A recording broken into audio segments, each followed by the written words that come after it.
Would you pray with me? O God, may the words of my mouth and the meditations of all of our hearts be acceptable in your sight. O God, our strength and our Redeemer. Amen.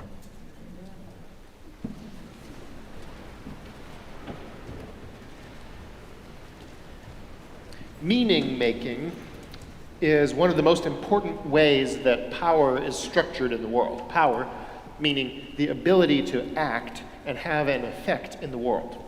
Now, there's all different sorts of power. I want to focus in on the power to influence people and how they think about the world. That is a deep kind of power. If it is not at the root of the matter of power, it is certainly near the bottom of the tree. What events mean? What does an event mean? What does a word mean? What does a book mean? What do sacred texts mean? The meaning of something is not intrinsic to that thing.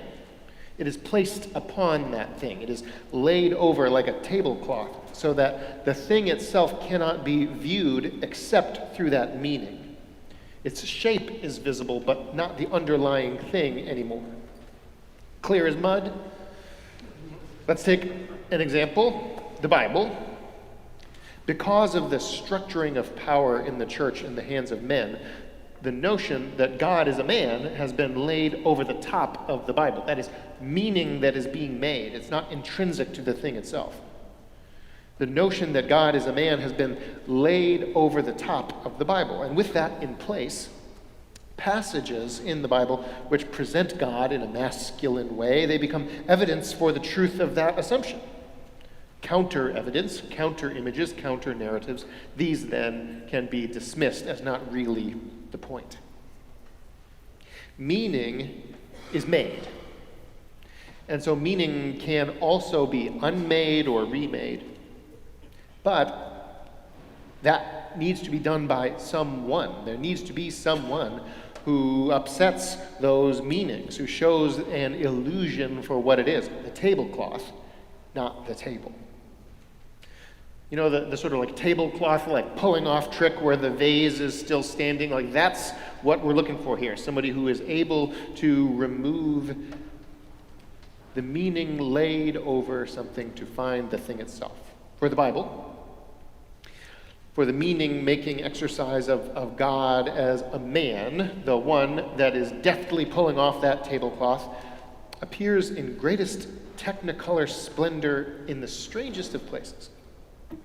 In the book of Proverbs. In the book of Proverbs, we see how to remove this illusion of God being a man. It's an unusual place to find this because Proverbs, it's kind of just a collection of sayings. There were sort of aphorisms that don't really have anything to do with one another, one after the other, after the other, after the other. I find it a bit tiresome, honestly.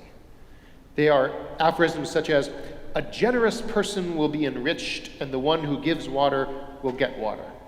Better to meet a she-bear robbed of its cubs than to confront a fool immersed in folly. That kind of thing. Over and over and over and over and over for chapter after chapter.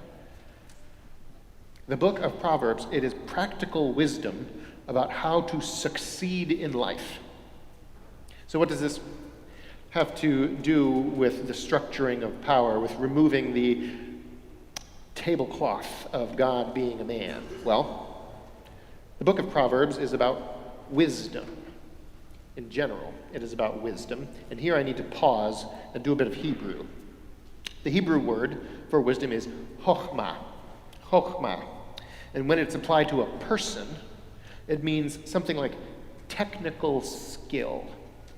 But to adequately capture it, you need to combine the ideas of intelligence, logic, specialized knowledge, the whole of scientific endeavor, the art of influencing people. An auto mechanic has chokhmah about engines. A doctor has chokhmah about the human body. A poet has chokhmah about the crafting of words into a world in themselves. Wisdom. Wisdom in the Bible, it is understanding the laws that undergird how the world works and using that understanding to shape the world and control the unfolding of events. Wisdom is a powerful thing.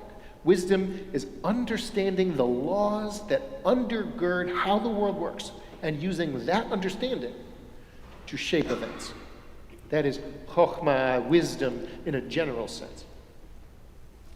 But the book of Proverbs goes deeper and explains where this idea comes from, where wisdom comes from. Wisdom itself is a part of the fabric of the universe. Wisdom is a divine being. Wisdom is like a person who assisted God in the act of creation. The existence of wisdom, we read, wisdom precedes the creation of the world, and it is wisdom through whom and with whom and according to whose design God created the world. As George read earlier, does not wisdom call? And does not understanding raise her voice? On the heights, beside the way, at the crossroads she takes her stand. Ages ago I was set up, at the first, before the beginning of the earth. When there were no depths, I was brought forth. When there were no springs abounding with water. Before the mountains had been shaped, before the hills, I was brought forth. Then I was beside God like a master worker, rejoicing in the inhabited world and delighting in the human race.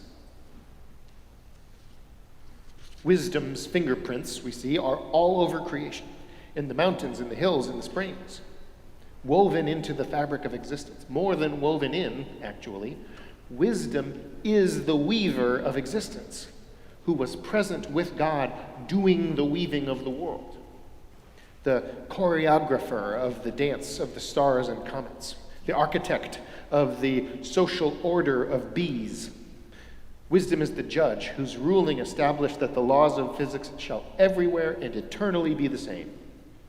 Wisdom is the one who made it so that iambic pentameter sounds epic, like horses galloping over the grass. Is this the face that launched 1,000 ships and burnt the topless towers of Ilium? Wisdom is the one who make anapestic pentameter sound like Dr. Seuss.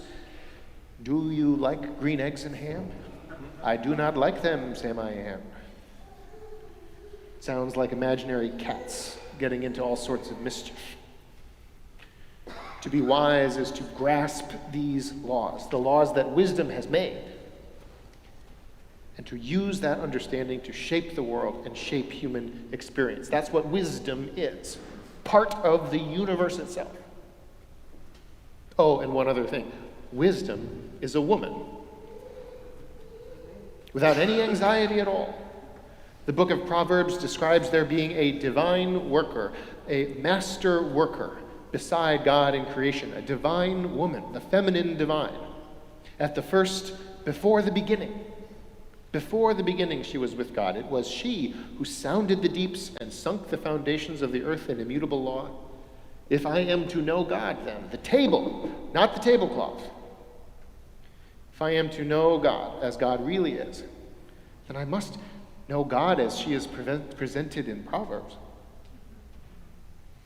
God, the divine feminine, Lady Wisdom in all her glory, she offers us gift upon gift upon gift and understanding of how the world works, using that understanding to shape the world, control the unfolding of events. Wisdom. God, the divine feminine, Lady Wisdom in all her glory, offers humanity intelligence, logic, specialized knowledge, the whole of scientific endeavor, the art of influencing people.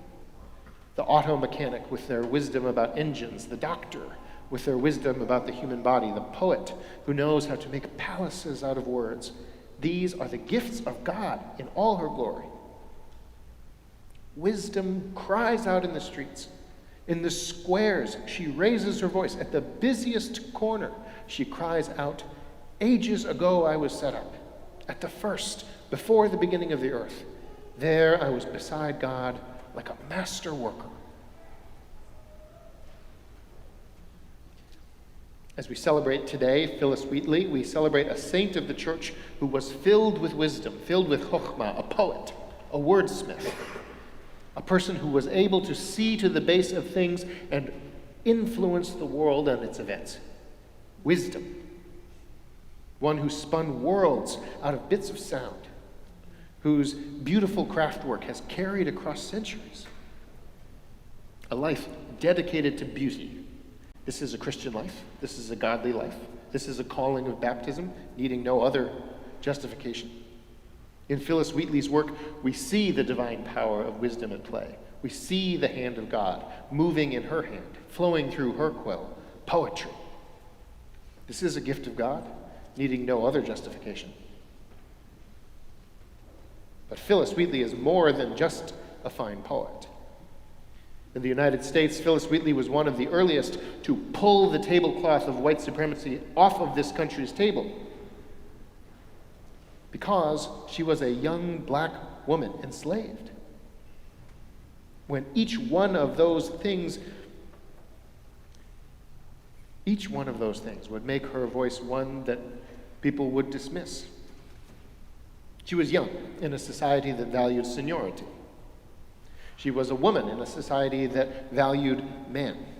She was black in a society that denied the basic humanity of black people. She was enslaved in a society that lied to itself about what the enslaved were capable of in order to soothe their consciences.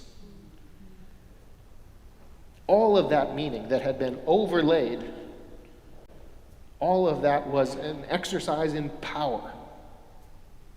That's what those meanings were, deciding who would and would not have power. That's what the meaning making was about. Meaning is one of the most important ways that power is structured. Valuing whiteness and maleness, that's a tablecloth, not the table.